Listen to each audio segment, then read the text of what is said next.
ಎಲ್ಲಾ ಗೃಹಲಕ್ಷ್ಮಿಯರಿಗೂ ಕೂಡ 4,000 ರೂಪಾಯಿವರೆಗೂ ಹಣ ಈಗ ಜಮೆ ಆಗ್ತಾ ಇದೆ. ಹೌದು, ಬಾಕಿ ಕಂತು ಹಣ ಯಾವಾಗ ಜಮೆ ಆಗುತ್ತೆ? ತುಂಬಾ ಜನರಿಗೆ ಹಣ ಬಂದಿಲ್ಲ ಅಂತ ಹೇಳ್ತಿದ್ದವ್ರಿಗೂ ಕೂಡ ಹಣ ಈಗ ಜಮೆ ಆಗೋದಕ್ಕೆ ಶುರು ಆಗ್ತಾ ಇದೆ ವೀಕ್ಷಕರೇ. ಹಾಗಾದ್ರೆ ಗೃಹಲಕ್ಷ್ಮಿಯವರಿಗೆ ಏನ್ ಮಾಡ್ಬೇಕು? ಮತ್ತೆ ರೇಷನ್ ಕಾರ್ಡ್ ಇದ್ದವರು ಗೃಹಲಕ್ಷ್ಮಿಯರಾಗಿರ್ಬೋದು, ನಿಮಗೆಲ್ಲರಿಗೂ ಕೂಡ ಸೂಪರ್ ಸಿಹಿ ಸುದ್ದಿಗಳು ಬಂದಿದ್ದಾವೆ. ದೊಡ್ಡ ಬ್ರೇಕಿಂಗ್ ನ್ಯೂಸ್ ಕೂಡ ಬಂದಿದೆ. ನೀವೇನ್ ಮಾಡ್ಬೇಕು? ವಿಡಿಯೋನ ದಯವಿಟ್ಟು ಪೂರ್ತಿಯಾಗಿ ಕೊನೆ ತನಕ ನೋಡಿ. ಇವತ್ತಿನ ಎಲ್ಲ ಒಂದು ಮಾಹಿತಿ ಕೂಡ ತಿಳಿದುಕೊಳ್ಳಿ ವೀಕ್ಷಕರೇ. ರೇಷನ್ ಕಾರ್ಡ್ ಇದ್ದವರಿಗೆ, ಅನ್ನಭಾಗ್ಯ ಫಲಾನುಭವಿಗಳಿಗೆ, BPL ಮತ್ತು ಅಂತ್ಯೋದಯ ಕಾರ್ಡ್ ಇದ್ದವರಿಗೂ ಕೂಡ ಸಿಹಿ ಸುದ್ದಿ. ಇನ್ನು ವೀಕ್ಷಕರೇ, ಈಗಾಗಲೇ ರಾಜ್ಯಾದ್ಯಂತ ಎಲ್ಲಾ ಸಚಿವರಿಗೂ ಕೂಡ ಜಿಲ್ಲಾ ಉಸ್ತುವಾರಿಯಾಗಿ ನೇಮಕವನ್ನ ಮಾಡಲಾಗ್ತಾ ಇದೆ. ಹಾಗಾದ್ರೆ ಸಚಿವರಿಗೆ ಜಿಲ್ಲಾವಾರು ಬರ ಪರಿಶೀಲನೆ ಜವಾಬ್ದಾರಿ ಹಂಚಿಕೆ ಮಾಡಲಾಗಿದ್ದು, ಯಾವ ಜಿಲ್ಲೆಗೆ ಯಾರು ಉಸ್ತುವಾರಿ ವಹಿಸಿಕೊಂಡಿದ್ದಾರೆ? ಮುಖ್ಯಮಂತ್ರಿ DK ಶಿವಕುಮಾರ್ ಸರ್ ಅವರ ಸಂಪುಟದ ನೂತನ ಸಚಿವರಿಗೆ ಈಗ ಜಿಲ್ಲಾ ಉಸ್ತುವಾರಿ ಜವಾಬ್ದಾರಿ ಹಂಚಿಕೆ ಮಾಡಲಾಗಿದೆ. ಜಿಲ್ಲಾವಾರು ಮಾಹಿತಿ ಕೂಡ ನಾವು ನಿಮಗೆ ಕೊಟ್ಟಿದ್ದೇವೆ. ಸೊ ವಿಡಿಯೋನ ಪೂರ್ತಿಯಾಗಿ ಕೊನೆ ತನಕ ನೋಡಿ. ಇನ್ನು ವೀಕ್ಷಕರೇ, 5 ವರ್ಷದ ಒಳಗೆ ನಿವೇಶನದಲ್ಲಿ ಮನೆ ಕಟ್ಟದಿದ್ರೆ ನೋಡಿ, ಆ ಒಂದು ನಿವೇಶನ ಸರ್ಕಾರಕ್ಕೆ ವಾಪಸ್ ಹೋಗಬಹುದು ಅಥವಾ ದುಪ್ಪಟ್ಟು ಆಸ್ತಿ ತೆರಿಗೆ ಕೂಡ ಹಾಕಬಹುದಂತೆ. ನೋಡಿ ವೀಕ್ಷಕರೇ, ನೀವು ಕೂಡ ಜಾಗ ಹೊಂದಿದ್ರೆ ಅಥವಾ ಸೈಟ್ ಹೊಂದಿದ್ರೆ, ನಿವೇಶನ ಹೊಂದಿದ್ರೆ ಹೊಸ ರೂಲ್ಸ್ ಅಂತಾನೆ ಹೇಳ್ಬೋದು. ಇನ್ನು ಕರ್ನಾಟಕ ರಾಜ್ಯದಂತ ಮುಂದಿನ 4 ದಿನಗಳ ಕಾಲ ಭಾರಿ ಮಳೆ, ಗುಡುಗು ಸಿಡಿಲು ಸಮೇತ ಭರ್ಜರಿ ಮಳೆ ಅಂತಾನೆ ಹೇಳ್ಬೋದು. ಹಾಗಾದ್ರೆ ಯಾವ ಜಿಲ್ಲೆಗಳಿಗೆ ಅಲರ್ಟ್ ಕೊಡಲಾಗಿದೆ? ಈ ಜಿಲ್ಲೆಯಲ್ಲಿ ಮತ್ತೆ ದೊಡ್ಡ ಪ್ರಮಾಣದಲ್ಲಿ ಮಳೆ ಆಗುತ್ತೆ. ಸೊ ಯಾವ ಜಿಲ್ಲೆಗಳ ಜನರಿಗೆ ಅಲರ್ಟ್ ಆಗಿರಬೇಕು ಎಂಬ ಮೆಸೇಜ್ ಕೂಡ ಬಂದಿದೆ. ಅದನ್ನು ಕೂಡ ನೋಡ್ತಾ ಹೋಗೋಣ. ಮೊದಲಿಗೆ ನೀವು ಗೃಹಲಕ್ಷ್ಮಿ ಫಲಾನುಭವಿಗಳಾಗಿದ್ರೆ, ರೇಷನ್ ಕಾರ್ಡ್ ಹೊಂದಿದ್ರೆ ಬೇಗನೆ ವಿಡಿಯೋಗೆ ಒಂದು ಲೈಕ್ ಮಾಡಿ. ಅದಕ್ಕಂದ್ರೆ ನಿಮಗೆ ಸೂಪರ್ ಸಿಹಿ ಸುದ್ದಿ ಕೂಡ ಬಂದಿದೆ. ಹಾಗೂ ಪ್ರತಿಯೊಬ್ಬರು ಕೂಡ ಕಮೆಂಟ್ ಬಾಕ್ಸ್ ಅಲ್ಲಿ ನಾವು ಒಂದು ಪ್ರಶ್ನೆ ಕೇಳ್ತೀವಿ, ಅದಕ್ಕೆ ಉತ್ತರ ಕೊಡಿ. ನಿಮಗೆ 31ನೇ ಕಂತು ಗೃಹಲಕ್ಷ್ಮಿ ಹಣ ಜಮೆ ಆಗಿದೆಯಾ? ಎಸ್ ಆರ್ ನೋ ಅಂತ ನಮಗೆ ಕಮೆಂಟ್ ಮಾಡಿ ವೀಕ್ಷಕರೇ. ತುಂಬಾ ಜನ ಎಸ್ ಅಂತ ಕಮೆಂಟ್ ಮಾಡಿದ್ರು, ಆದ್ರೆ ಕೆಲವರು ನೋ ಅಂತಾನೂ ಕೂಡ ಕಮೆಂಟ್ ಮಾಡಿದ್ದಾರೆ. ಕೆಲವರಿಗೆ 31ನೇ ಕಂತು ಹಣ ಬಂದಿಲ್ಲ, ಕೆಲವರಿಗೆ 32ನೇ ಕಂತಿನ ಹಣದ ಬಗ್ಗೆ ಚಿಂತೆ ಹತ್ತಿದೆ. ನೋಡಿ ವೀಕ್ಷಕರೇ, ಸರ್ಕಾರದಿಂದ 31 ಕಂತು ಹಣ ಹೋಗಿದೆ. 62,000 ರೂಪಾಯಿ ಒಂದು ಗೃಹಲಕ್ಷ್ಮಿ ಅಕೌಂಟ್ಗೆ ಹಾಕಲಾಗಿದೆ. ಆದ್ರೆ ಕೆಲವರಿಗೆ ಹಣ ಬಂದಿಲ್ಲ. ಎದಕ್ಕಂದ್ರೆ ಮುಖ್ಯವಾಗಿ ನಿಮಗೆ ಅಕೌಂಟ್ ಅಲ್ಲಿ ಏನಾದ್ರೂ ಒಂದು ಇಶ್ಯೂ ಆಗಿರ್ಬೋದು, ಅಂದ್ರೆ ತಾಂತ್ರಿಕ ದೋಷಗಳಿಂದ ಆಗಿರ್ಬೋದು, ಅಥವಾ ಆಧಾರ್ ಸೀಡಿಂಗ್ ಸಮಸ್ಯೆ ಆಗಿರ್ಬೋದು. ನಿಮ್ಮ ಬ್ಯಾಂಕ್ ಅಲ್ಲಿ NPCI ಮ್ಯಾಪಿಂಗ್ ನೀವು ಮಾಡಿಸಿಲ್ಲ ಅಂದ್ರೆ ಅಲ್ಲೂ ಕೂಡ ನಿಮಗೆ ಹಣ ಬರೋದಿಲ್ಲ ಅಂತ ಹೇಳಲಾಗಿದೆ. ಇನ್ನು ಪ್ರಮುಖ ಕಾರಣ ಏನಪ್ಪಾ ಅಂದ್ರೆ, ತೆರಿಗೆ ಪಾವತಿದಾರರು ನೀವಾಗಿದ್ರೆ ಅಥವಾ ಗೃಹಲಕ್ಷ್ಮಿಯರ ಯಜಮಾನರು ಪತಿ ಏನಾದ್ರೂ ಅದೇ ತೆರಿಗೆ ಪಾವತಿದಾರರಾಗಿದ್ರೆ ಅಂತವರಿಗೂ ಕೂಡ ಹಣ ಹಾಕೋದನ್ನ ನಿಲ್ಲಿಸಲಾಗಿದೆ. ಒಟ್ಟು 3,89,000 ಜನರಿಗೆ, ಗೃಹಲಕ್ಷ್ಮಿಯರಿಗೆ ಹಣ ಬಂದಿಲ್ಲ. ಎದಕ್ಕಂದ್ರೆ ಅವರ ಹೆಸರನ್ನ ತೆಗೆದಿದ್ದಾರೆ ಅಕೌಂಟ್ ಇಂದ ಅಂತ ಹೇಳಬಹುದು. ನೋಡಿ, ಇಲ್ಲಿ ಮುಖ್ಯವಾಗಿ ಹೇಳ್ಬೇಕಂದ್ರೆ, ಒಟ್ಟು ಮೃತಪಟ್ಟವರಾಗಿರ್ಬೋದು, ಅದೇ ತೆರಿಗೆ ಪಾವತಿದಾರರಾಗಿರ್ಬೋದು, GST ರಿಟರ್ನ್ಸ್ ಮಾಡ್ತಿದ್ದವರ ಗೃಹಲಕ್ಷ್ಮಿಯರ ಹೆಸರನ್ನ ತೆಗೆದು ಹಾಕಲಾಗಿದೆ. ಇನ್ನು ಕೆಲವರು ಅನರ್ಹ ಫಲಾನುಭವಿಗಳ ಹೆಸರನ್ನು ಕೂಡ ತಡೆ ಹಿಡಿಯಲಾಗಿದೆ. ಅಂದ್ರೆ ಒಂದೇ ಮನೆಯಲ್ಲಿ 2-3 ಜನ ಹಣ ಪಡ್ಕೋತಾ ಇದ್ರು. ಯಾರದ್ದೋ ಮೊಬೈಲ್ ನಂಬರ್ ಕೊಟ್ಟಿದ್ರು ಅಕೌಂಟ್ ಓಪನ್ ಮಾಡಿಸುವಾಗ, ಗೃಹಲಕ್ಷ್ಮಿ ಅಕೌಂಟ್ ಓಪನ್ ಮಾಡಿಸುವಾಗ ಯಾರೋ ಒಂದು ಬೇರೆಯವರ ನಂಬರ್ಗೆ, ಯಾರೋ ಬೇರೆ ಅಕೌಂಟ್ಗೆ ಲಿಂಕ್ ಮಾಡಿಸಿ ಹಣವನ್ನು ಪಡ್ಕೊಂಡಿರೋದು ಕೂಡ ಪತ್ತೆಯಾಗಿದೆ. ಸೊ ಈ ತರ ಒಂದು ಅಕ್ರಮ ಕೂಡ ಈ ಒಂದು ಯೋಜನೆಯಲ್ಲಿ ನಡೆದಿರಬಹುದು ಅಂತ ಹೇಳಲಾಗ್ತಾ ಇದ್ದು, ಸಂಶಯಾಸ್ಪದ ಗೃಹಲಕ್ಷ್ಮಿ ಅಕೌಂಟ್ಗಳಿಗೆ ಸರ್ಕಾರ ಹಣ ಹಾಕಿಲ್ಲ ಅಂತಾನೂ ಕೂಡ ಇಲ್ಲಿ ಹೇಳ್ಬಹುದು. ಆದ್ರೆ 2,400 ಕೋಟಿ ರೂಪಾಯಿ ಹಣ, 31ನೇ ಕಂತು ಹಣ ಬಿಡುಗಡೆ ಮಾಡಲಾಗಿದೆ. ಹಾಗಾದ್ರೆ ನಮ್ಮ ಅಕೌಂಟ್ಗೆ ಯಾವಾಗ ಹಣ ಬರುತ್ತೆ ಅಂತ ನಿಮ್ಮ ಒಂದು ಪ್ರಶ್ನೆ ಇರಬಹುದು. ಈ ಎಲ್ಲಾ ಪ್ರಶ್ನೆಗೂ ಕೂಡ ಅಂತಿಮ ಉತ್ತರ ಏನಪ್ಪಾ ಅಂದ್ರೆ, ಮರು ಅರ್ಜಿ ಪ್ರಕ್ರಿಯೆಯಲ್ಲಿ ಇದಕ್ಕೆಲ್ಲ ಕೂಡ ಒಂದು ಕ್ಲಾರಿಫಿಕೇಶನ್ ಸಿಗೋ ಚಾನ್ಸ್ ಇದೆ. ಹೌದು ವೀಕ್ಷಕರೇ, ನೋಡಿ, ನೈಜ ಫಲಾನುಭವಿಗಳು ಯಾರು, ಅನರ್ಹ ಫಲಾನುಭವಿಗಳನ್ನು ತೆಗೆದು ಹಾಕೋದು ಗೃಹಲಕ್ಷ್ಮಿ ಮರು ಪರಿಷ್ಕರಣೆಯಲ್ಲಿ ನಡೆಯಲಿದೆ. ಸೊ ಈ ಒಂದು ಆಗಸ್ಟ್ ತಿಂಗಳಲ್ಲಿ ಗೃಹಲಕ್ಷ್ಮಿಯ ಮರು ಅರ್ಜಿ ಪ್ರಕ್ರಿಯೆ ನಡೆಯುತ್ತೆ ವೀಕ್ಷಕರೇ. ಸೊ ನೀವು ನಿಮ್ಮ ಎಲ್ಲ ದಾಖಲೆಗಳನ್ನ, ಅಂದ್ರೆ ನಿಮ್ಮ ಆಧಾರ್ ಕಾರ್ಡ್ ಆಗಿರ್ಬೋದು, ವೋಟರ್ ಕಾರ್ಡ್ ಆಗಿರ್ಬೋದು, ರೇಷನ್ ಕಾರ್ಡು, ಮತ್ತೆ ನಿಮ್ಮ ಮೊಬೈಲ್ ಸಂಖ್ಯೆ, ನಿಮ್ಮ ಎಲ್ಲ ಒಂದು ಡೀಟೇಲ್ಸ್ ಅನ್ನ ಕೂಡ ನೀವು ಮರು ಅರ್ಜಿ ಪ್ರಕ್ರಿಯೆಯಲ್ಲಿ ಕೊಡಬೇಕಾಗುತ್ತೆ. ಮತ್ತೆ ನಿಮ್ಮ ಬಯೋಮೆಟ್ರಿಕ್ ಮತ್ತು ಮುಖಚೇರೆ ದೃಢೀಕರಣ ಇಷ್ಟು ಕೂಡ ಕೊಟ್ಟು ನೀವು ಮರು ಅರ್ಜಿ ಹಾಕಿದ ನಂತರ ಸರ್ಕಾರದ ಮಟ್ಟದಲ್ಲಿ ದಾಖಲೆಗಳ ಪರಿಶೀಲನೆ ಮಾಡಲಾಗುತ್ತೆ. ನಂತರ ಯಾರು ನೈಜ ಫಲಾನುಭವಿಗಳು ಇರ್ತಾರೆ ಅಂತವರ ಅಕೌಂಟ್ಗೆ ಸರ್ಕಾರ ಹಣ ಹಾಕೋದಕ್ಕೆ ಮತ್ತೆ ಶುರು ಮಾಡುತ್ತೆ. ಅಂದ್ರೆ ನೋಡಿ, ಸದ್ಯಕ್ಕಂತೂ ಹಣ ಈಗ ಬಿಡುಗಡೆ ಆಗ್ತಾ ಇದೆ. ಈಗ ಒಂದು ತಿಂಗಳು 32ನೇ ಕಂತು ಹಣ ಕೂಡ ಬಿಡುಗಡೆ ಆಗುವ ಸಾಧ್ಯತೆ ಕೂಡ ಇರುವಂತದ್ದು ವೀಕ್ಷಕರೇ. ಹಾಗಾದ್ರೆ 32ನೇ ಕಂತು ಹಣ ಬಿಡುಗಡೆ ನಂತರವೇ ಈ ಒಂದು ಮರು ಅರ್ಜಿ ಪ್ರಕ್ರಿಯೆ ಆಗುತ್ತಾ, ಅಥವಾ ಅದರ ನಡುವೆನೇ ಮರು ಅರ್ಜಿ ಪ್ರಕ್ರಿಯೆ ನಡೀತಾ ಇರುತ್ತಾ, ಇತ್ತ ಹಣ ಕೂಡ ಬಿಡುಗಡೆ ಆಗಿರುತ್ತಾ? ಈ ಒಂದು ಪ್ರಶ್ನೆಗೆ ಸರ್ಕಾರದಿಂದ ಅಂತಿಮ ಉತ್ತರ ಬರೋದು ಬಾಕಿ ಇದೆ. ನೋಡಿ, ಇಲ್ಲಿ ಒಟ್ಟಾರೆ ಹೇಳ್ಬೇಕಂದ್ರೆ, ಮರು ಅರ್ಜಿ ಪ್ರಕ್ರಿಯೆಯಲ್ಲಿ ಎಲ್ಲಾ ಗೃಹಲಕ್ಷ್ಮಿಗೂ ಕೂಡ ಕ್ಲಾರಿಫಿಕೇಶನ್ ಸಿಗುತ್ತೆ. ಸೊ ಈ ಒಂದು ಆಗಸ್ಟ್ ತಿಂಗಳಲ್ಲಿ ಮತ್ತೊಂದು ಕಂತು ಹಣ 2,000 ರೂಪಾಯಿ ಮತ್ತೆ ಬಿಡುಗಡೆ ಆಗುತ್ತೆ. ಆದ್ರೆ ಯಾವಾಗ ಬಿಡುಗಡೆ ಆಗುತ್ತೆ ಎಂಬುದಕ್ಕೆ ಸರ್ಕಾರದಿಂದ ಅಧಿಕೃತ ಅಪ್ಡೇಟ್ ಇನ್ನೂ ಬಂದಿಲ್ಲ. ಆದ್ರೆ ಕಡ್ಡಾಯವಾಗಿ ಒಂದು ರೇಷನ್ ಕಾರ್ಡ್ ಅಲ್ಲಿ ಒಬ್ಬರು ಯಜಮಾನಿ ಮಾತ್ರ ಇರ್ತಾರೆ. ಸೊ ಅಂತವರಿಗೆ ಮಾತ್ರ ಒಂದು ಹಣ ಹೋಗುತ್ತೆ, ಒಂದು ಮನೆಗೆ ಒಂದು ಗೃಹಲಕ್ಷ್ಮಿ ಹಣ ಮಾತ್ರ ಅಂತ ಹೇಳಲಾಗಿದೆ. ಇನ್ನು ಎರಡನೇದಾಗಿ, ಅನ್ನಭಾಗ್ಯ ಫಲಾನುಭವಿಗಳಿಗೆ ಅಡುಗೆ ಎಣ್ಣೆ, ಉಪ್ಪು, ಸಕ್ಕರೆ, ತೊಗರಿ ಬೇಳೆ ಇದ್ದ ಇಂದಿರಾ ಫುಡ್ ಕಿಟ್ ಅನ್ನ ಈ ಒಂದು ನವೆಂಬರ್ ತಿಂಗಳಲ್ಲಿ ವಿತರಣೆ ಮಾಡುವ ಸಾಧ್ಯತೆ ಇದೆ. ಹೌದು, ಸರ್ಕಾರದಿಂದ ಬಂದಿರೋ ಅಪ್ಡೇಟ್ ಪ್ರಕಾರ 2 ರಿಂದ 3 ತಿಂಗಳ ಒಳಗೆ ಅನ್ನಭಾಗ್ಯ ಫಲಾನುಭವಿಗಳಿಗೆ ಇಂದಿರಾ ಫುಡ್ ಕಿಟ್ 6,000 ಕೋಟಿ ರೂಪಾಯಿ ಹಣದ ಯೋಜನೆ ಅಂತ ಹೇಳಲಾಗಿದೆ. ಸೊ ಈ ಒಂದು ಟೆಂಡರ್ ಪ್ರಕ್ರಿಯೆ ಕೂಡ ಅಂತಿಮ ಹಂತಕ್ಕೆ ಬಂದಿದ್ದು, ಸೊ ಈ ಒಂದು ಟೆಂಡರ್ ಪ್ರಕ್ರಿಯೆ ಮುಕ್ತಾಯವಾಗ್ತಾ ಇದ್ದಂತೆ ಎಲ್ಲ ಪ್ಯಾಕಿಂಗ್ ಮಾಡಿ ಎಲ್ಲ ಒಂದು ಫಲಾನುಭವಿಗಳಿಗೂ ಕೂಡ ಕೊಡಲಾಗುತ್ತೆ. ನೋಡಿ, BPL ಕಾರ್ಡ್ ಇದ್ದವರಿಗೆ ಮಾತ್ರ ಅಲ್ಲ, ಅಂತ್ಯೋದಯ ಪಡಿತರ ಚೀಟಿ ಇದ್ದವರಿಗೂ ಕೂಡ ಈ ಒಂದು ಇಂದಿರಾ ಫುಡ್ ಕಿಟ್ ವಿತರಣೆ ಮಾಡಲಾಗುತ್ತೆ. ಈಗ ಸದ್ಯಕ್ಕೆ 3 kg ರಾಗಿ 7 kg ಅಕ್ಕಿ ವಿತರಣೆ ಮಾಡ್ತಿದ್ದಾರೆ. ನಂತರ ಏನಾಗುತ್ತೆ, ಮುಂದಿನ 2-3 ತಿಂಗಳ ನಂತರ ಏನಾಗುತ್ತೆ ಅಂದ್ರೆ ಇಂದಿರಾ ಕಿಟ್ ವಿತರಣೆ ಪ್ರಾರಂಭವಾದಾಗ ಇದು ಚೇಂಜ್ ಮಾಡ್ತಾರೆ. ಅಂದ್ರೆ ಇತ್ತ ನಿಮಗೆ 2 kg ಅಕ್ಕಿ 3 kg ರಾಗಿ ವಿತರಣೆ ಸದ್ಯಕ್ಕೆ ನಡೀತಾ ಇದೆಯಲ್ಲ, ಅದನ್ನ ಕಂಟಿನ್ಯೂ ಮಾಡಬಹುದು.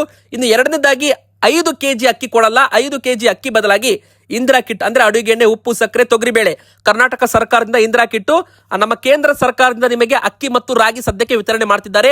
ಮುಂದಿನ ಬರೋದನ್ನ ಯಾವ ಆಹಾರ ಧಾನ್ಯಗಳ ವಿತರಣೆ ಮಾಡ್ತಾರೆ ಕಾದು ನೋಡಬೇಕು. ನೋಡಿ ವೀಕ್ಷಕರು, ಒಟ್ಟಾರೆ ಹೇಳ್ಬೇಕಂದ್ರೆ ಈ KYC ಕೂಡ ನೀವು ಕಡ್ಡಾಯವಾಗಿ ಮಾಡಿಸಿರ್ಬೇಕು. ಈ KYC ಮಾಡಿಸಿಲ್ಲ ಅಂದ್ರೆ ಅಂತ ಫಲಾನುಭವಿಗಳಿಗೆ ಅಕ್ಕಿ ಕೂಡ ಸಿಗೋದಿಲ್ಲ. ಇದು ತುಂಬಾ ಜನ 6 ತಿಂಗಳಿಂದ ಪಡಿತರ ಪಡೆದುಕೊಂಡಿಲ್ಲ. ಅಂತವರ BPL ಕಾರ್ಡು ಆಟೋಮೆಟಿಕ್ ಆಗಿ APL ಕಾರ್ಡ್ಗೆ ವರ್ಗಾವಣೆ ಆಗ್ತಾ ಇದೆ. ಸೊ ನೀವು ಕೂಡ BPL ಕಾರ್ಡು ಅಂತ್ಯೋದಯ ಕಾರ್ಡ್ ಹೊಂದಿದ್ರೆ ನ್ಯಾಯಬೆಲೆ ಅಂಗಡಿಗೆ ಹೋಗಿ ನಿಮ್ಮ ಬೆರಳಚ್ಚು ಕೊಡೋದ್ರ ಮೂಲಕ, ಎಂಟ್ರಿ ಮಾಡೋದ್ರ ಮೂಲಕ ನೀವು ಪಡಿತರವನ್ನ ಪಡ್ಕೋಬೇಕು. ಯಾರು ಪಡಿತರ ಪಡ್ಕೊಳ್ಳಲ್ಲ ಅಂತವರ BPL ಕಾರ್ಡು ಕೂಡ APL ಕಾರ್ಡ್ಗೆ ವರ್ಗಾವಣೆ ಆಗುವ ಸಾಧ್ಯತೆ ಇದೆ. ಇನ್ನು ಈಗಾಗಲೇ 7,74,000 ಅನರ್ಹ BPL ಕಾರ್ಡುಗಳನ್ನ ಗುರುತು ಮಾಡಲಾಗಿದ್ದು, ಅದರಲ್ಲಿ 4 ಲಕ್ಷ ಅನರ್ಹ BPL ಕಾರ್ಡುಗಳನ್ನ APL ಕಾರ್ಡ್ಗೆ ವರ್ಗೀಕರಿಸಲಾಗಿದೆ. ಅಂದ್ರೆ ಅವರ BPL ಕಾರ್ಡು ಲಾಭ ಸಿಗೋದಿಲ್ಲ, ಅಂತವರಿಗೆ APL ಕಾರ್ಡ್ ಅಂತಾನೆ ಹೇಳ್ಬೋದು. ಸೊ ಇಲ್ಲಿ ತುಂಬಾ ಜನ ಇನ್ನು 3 ಲಕ್ಷ ಕಾರ್ಡುಗಳು ಬಂದ್ ಆಗೋದಿದೆ. ಅಂದ್ರೆ 3 ಲಕ್ಷ ಜನರು BPL ಕಾರ್ಡ್ ಇಂದ APL ಕಾರ್ಡ್ಗೆ ವರ್ಗಾವಣೆ ಆಗಲಿದ್ದಾರೆ. ಮತ್ತೆ ನ್ಯಾಯಬೆಲೆ ಅಂಗಡಿಗಳು ಬೆಳಗ್ಗೆ 6ರಿಂದ ರಾತ್ರಿ 10 ಗಂಟೆವರೆಗೂ ಓಪನ್ ಇರುತ್ತೆ. ಅನ್ನ ಸಿವಿದ ಯೋಜನೆ ಮೂಲಕ ಮನೆ ಬಾಗಿಲಿಗೆ ಪಡಿತರ ಪಡೆದುಕೊಳ್ಳಬಹುದು ಅಂತಾನೂ ಕೂಡ ಇಲ್ಲಿ ಹೇಳಲಾಗಿದೆ. ವೀಕ್ಷಕರೇ, ಈಗ ಬನ್ನಿ ಮತ್ತೊಂದು ದೊಡ್ಡ ಬ್ರೇಕಿಂಗ್ ನ್ಯೂಸ್ ಬರ್ತಾ ಇದೆ. ಸಚಿವರಿಗೆ ಜಿಲ್ಲಾವಾರು ಬರ ಪರಿಶೀಲನೆ ಜವಾಬ್ದಾರಿ ಹಂಚಿಕೆ ಮಾಡಲಾಗಿದೆ. ಇನ್ನೊಂದು ಕಡೆಗೆ ಸಂಪುಟದ ನೂತನ ಸಚಿವರಿಗೂ ಕೂಡ ಜಿಲ್ಲಾ ಉಸ್ತುವಾರಿ ಜವಾಬ್ದಾರಿ ಹಂಚಿಕೆ ಮಾಡಲಾಗಿದೆ. ವೀಕ್ಷಕರೇ, ಹಾಗಾದ್ರೆ ಉಸ್ತುವಾರಿ ವಹಿಸಿರುವ ಸಚಿವರು ಜಿಲ್ಲಾ ಪ್ರವಾಸ ಕೈಗೊಂಡು ವಾಸ್ತವಿಕ ಪರಿಸ್ಥಿತಿಯನ್ನ ಪರಿಶೀಲಿಸಿ ವರದಿ ಸಲ್ಲಿಸುವಂತೆ ಮುಖ್ಯಮಂತ್ರಿ DK ಶಿವಕುಮಾರ್ ಸರ್ ಅವರು ತಮ್ಮ ಕ್ಯಾಬಿನೆಟ್ಗೆ ಸೂಚನೆಯನ್ನ ಕೊಟ್ಟಿರುವಂತದ್ದು. ಹಾಗಾದ್ರೆ ಕರ್ನಾಟಕದ ಯಾವ ಜಿಲ್ಲೆಗಳಿಗೆ ಯಾರು ಸಚಿವರು ತಮ್ಮ ಉಸ್ತುವಾರಿಯನ್ನು ತಗೊಂಡಿದ್ದಾರೆ ನೋಡಿ. ಮೊದಲಿಗೆ ಬಂದು ತುಮಕೂರು ಜಿಲ್ಲೆಗೆ ಡಾಕ್ಟರ್ G ಪರಮೇಶ್ವರ್ ಸರ್ ಅವರು ಉಸ್ತುವಾರಿ ಸಚಿವರು. ಅದೇ ಪ್ರಕಾರ ರಘುಮೂರ್ತಿ ಅವರು ಚಿತ್ರದುರ್ಗ ಜಿಲ್ಲೆಗೆ, ಭೈರತಿ ಸುರೇಶ್ ಅವರು ಚಿಕ್ಕಬಳ್ಳಾಪುರ ಜಿಲ್ಲೆಗೆ, ರಾಮಲಿಂಗಾರೆಡ್ಡಿ ಅವರು ಕೋಲಾರ ಜಿಲ್ಲೆಗೆ, KH ಮುನಿಯಪ್ಪ ಅವರು ಬೆಂಗಳೂರು ಗ್ರಾಮಾಂತರ, ಮತ್ತೆ HC ಬಾಲಕೃಷ್ಣ ಅವರು ಬೆಂಗಳೂರು ದಕ್ಷಿಣ, ಜಮೀರ್ ಅಹಮದ್ ಖಾನ್ ಅವರು ವಿಜಯನಗರ ಜಿಲ್ಲೆಗೆ, ಇನ್ನು KM ಶಿವಲಿಂಗೇಗೌಡ ಅವರು ಹಾಸನಕ್ಕೆ, ಮಧು ಬಂಗಾರಪ್ಪ ಅವರು ಶಿವಮೊಗ್ಗಕ್ಕೆ, ಮತ್ತು KJ ಜಾರ್ಜ್ ಅವರು ಚಿಕ್ಕಮಗಳೂರು ಜಿಲ್ಲೆಗೆ, MB ಪಾಟೀಲ್ ಅವರು ವಿಜಯಪುರ, ಮತ್ತೆ ವಿಜಯಾನಂದ ಕಾಶ್ಯಪ್ನವರು ಬಾಗಲಕೋಟೆ ಜಿಲ್ಲೆ, ಬಸವರಾಜ ರಾಯರೆಡ್ಡಿ ಅವರು ಗದಗ ಜಿಲ್ಲೆಗೆ, ಇನ್ನು ರುದ್ರಪ್ಪ ಲಮಾಣಿ ಅವರು ಹಾವೇರಿ ಜಿಲ್ಲೆಗೆ ಆಗಿದ್ರೆ, SS ಮಲ್ಲಿಕಾರ್ಜುನ್ ಅವರು ದಾವಣಗೆರೆ ಜಿಲ್ಲೆಗೆ, ಸತೀಶ್ ಜಾರಕಿಹೊಳಿ ಅವರು ಬೆಳಗಾವಿ ಜಿಲ್ಲೆಗೆ, ಇನ್ನು ಕೃಷ್ಣ ಬೈರೇಗೌಡ ಅವರು ಬೆಂಗಳೂರು ನಗರ, ಶಿವರಾಜ್ ತಂಗಡಿಗೆ ಅವರು ಕೊಪ್ಪಳ ಜಿಲ್ಲೆಗೆ, ಶರಣ ಪ್ರಕಾಶ್ ಪಾಟೀಲ್ ಅವರು ಯಾದಗಿರಿ ಜಿಲ್ಲೆಗೆ, ಮತ್ತು B ನಾಗೇಂದ್ರ ಅವರು ಬಳ್ಳಾರಿ ಜಿಲ್ಲೆಗೆ, ಪುಟ್ಟರಂಗಶೆಟ್ಟಿ ಅವರು ಚಾಮರಾಜನಗರ, ಮತ್ತು ಚಲುವರಾಯಸ್ವಾಮಿ ಅವರು ಮಂಡ್ಯ ಜಿಲ್ಲೆಗೆ, ಯತೀಂದ್ರ ಸಿದ್ದರಾಮಯ್ಯನವರು ಮೈಸೂರು ಜಿಲ್ಲೆಗೆ,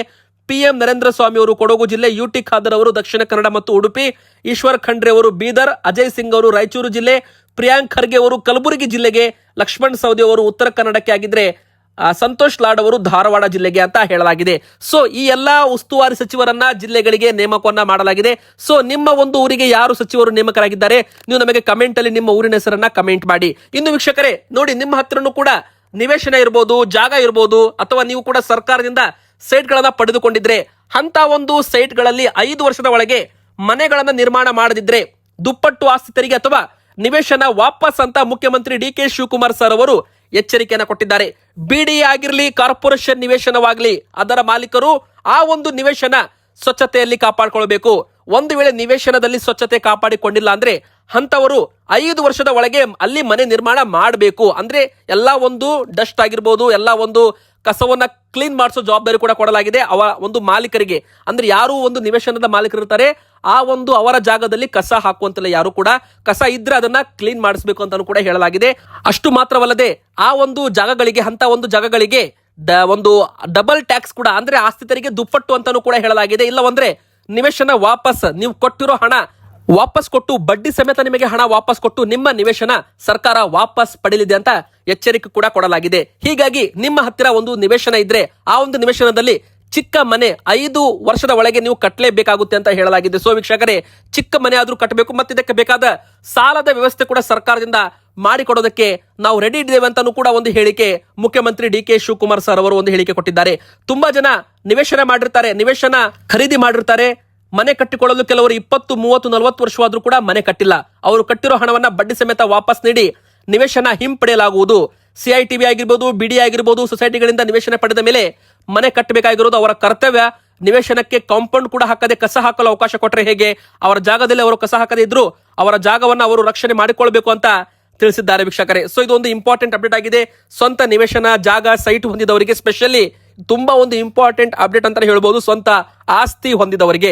ಇನ್ನು ವೀಕ್ಷಕರೇ, ಕೊನೆಯದಾಗಿ ಕರ್ನಾಟಕದಲ್ಲಿ ಯಾವೆಲ್ಲ ಜಿಲ್ಲೆಗಳಿಗೆ ಮಳೆ ಅಲರ್ಟ್ ಬಂದಿದೆ ನೋಡಿ. ಮೊದಲಿಗೆ ಹೇಳ್ಬೇಕಂದ್ರೆ 3 ದಿನಗಳ ಕಾಲ ಗುಡುಗು ಸಿಡಿಲು ಸಮೇತ ಭಾರಿ ವರುಣನ ಆರ್ಭಟ ಶುರುವಾಗ್ತಾ ಇದೆ.